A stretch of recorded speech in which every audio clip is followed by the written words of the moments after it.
বৃষ্টি মাখা একটি সুন্দর দিনের শুভেচ্ছা তোমাদের বন্ধুরা। তো আমি আবারও চলে এসেছি একটা নতুন ভিডিও নিয়ে। আজকে বানাবো ছানা সয়াবিনের মুইঠা। এটা খেতে তো খুব সুন্দর হয়, আর পুরো আমি নিরামিষভাবেই করব। তো চলো রেসিপিটা শুরু করা যাক। প্রথমে সয়াবিনটাকে আমি নিয়ে নিয়েছি। সয়াবিনটা একটু গরম জলে ভাপিয়ে নেব।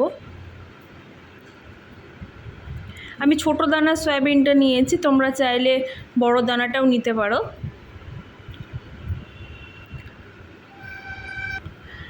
কড়াইয়ে জল দিয়ে জল গরম করে নিয়েছি। এবার সয়াবিনটাকে দিয়ে দিচ্ছি, লবণ দিয়ে দিলাম। সয়াবিনটা হয়ে গেছে, আমি উঠিয়ে রেখে দিয়েছি। আলু নিয়েছি, টমেটো কুচি নিয়েছি। মশলার জন্য নিচ্ছি আদা, গোটা জিরে আর লঙ্কা পেস্ট করে নেব।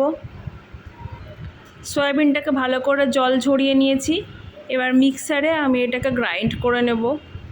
দেখো গ্রাইন্ড হয়ে গেছে সয়াবিনটা। এবার এর মধ্যে দেব ছানাটা।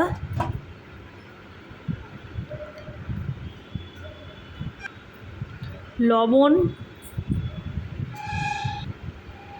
হলুদ গুঁড়ো আর গরম মশলা গুঁড়ো, আর দিয়ে দিচ্ছি বেসন। বেসনটা প্রথমে অল্প করে দেবে, পরে লাগলে আবার দেবে। ভালো করে চটকে মেখে নেব। তোমরা এটা ছানা ছাড়াও করতে পারো।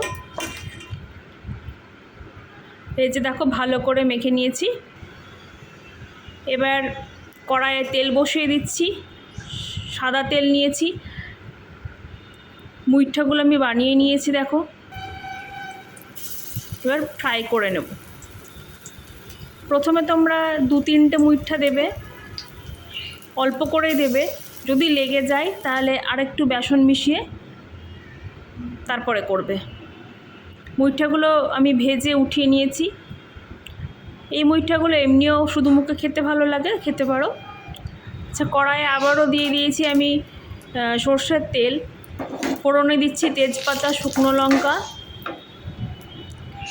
আর দেব হচ্ছে গোটা জিরে।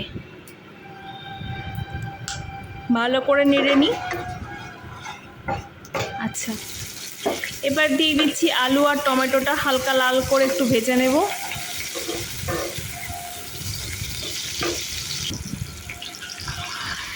মশলার পেস্টটা আমি দিয়ে দিলাম।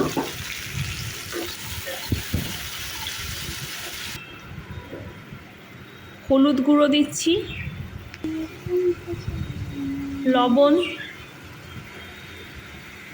শুকনো লঙ্কা, কাশ্মীরি শুকনো লঙ্কা গুঁড়ো, আর সয়াবিনটা দিয়ে দিচ্ছি। এবার ভালো করে নেড়ে নেব। এবার দিয়ে দিলাম পরিমাণ মতো জল। আমি কিছুটা সয়াবিন রেখেছিলাম, আমি সবটার কিন্তু পেস্ট করিনি। তোমরা চাইলে সবটার পেস্ট মুইঠা বানিয়ে দিতে পারো। এবার মুইঠাগুলোকে আমি দিয়ে দিচ্ছি।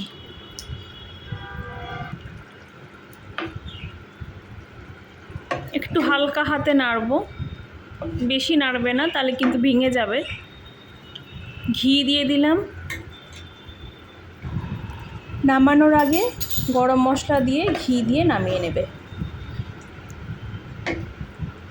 জল দেওয়ার পর তোমরা ঢাকা দেবে অবশ্যই, 10 মিনিট মতো লাগবে সেদ্ধ হতে। আর দিলাম গরম মশলা গুঁড়ো।